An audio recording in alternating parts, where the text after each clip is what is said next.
কেউ কাউকে যদি মিথ্যা কোনো অপবাদ দেয়, মিথ্যা তহমত দেয়, আর সে বান্দা যদি ধৈর্য ধরে রবের উপর বিচার দেয়, রবের কাছে বিচার দেয়, যে তহমত দিবে সে মরণের আগে ওই কাজটা না করা পর্যন্ত সে কখনো মরবে না।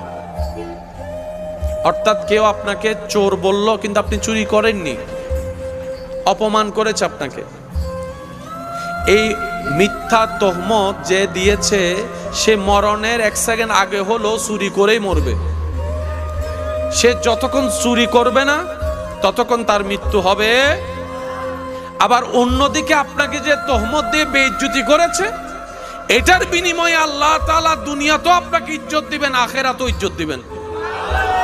এই বেইজ্জতির কারণে যে আপনি কষ্ট পেয়েছেন, আল্লাহ তাআলা আপনার গুনাহকে মাফ করে দিবেন। সেজন্য দুনিয়াতে যাই আপনি পাবেন কষ্ট মানুষের কাছ থেকে, সবগুলোকে নিয়ামত মনে করবেন। এত বেশি হাইপার হওয়ার দরকার? কান্না করলেও সময় যাবে, হাসলেও সময় যাবে। হেসে হেসে সময় পার করেন না, অন্যরা কান্দুক। কারো যদি ইচ্ছা করে কান্না করতে মন চায় কান্দুক, বদনাম করে, কষ্ট দিয়ে।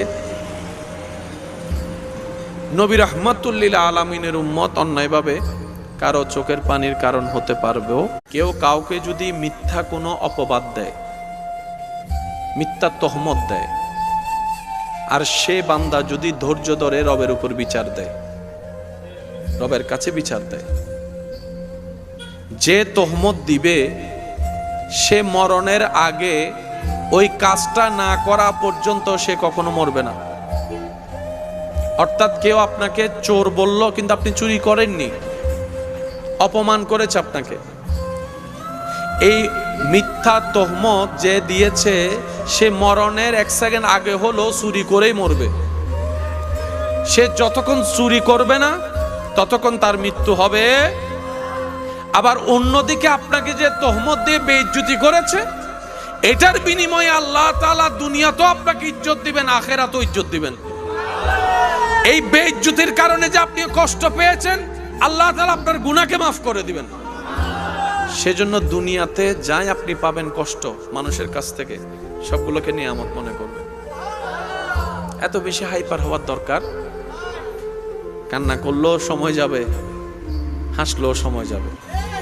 হেসে হেসে সময় পার করেন না, অন্যরা কান্দুক। কারো যদি ইচ্ছা করে কান্না করতে মন চায় কান্দুক, বদনাম করে, কষ্ট দিয়ে।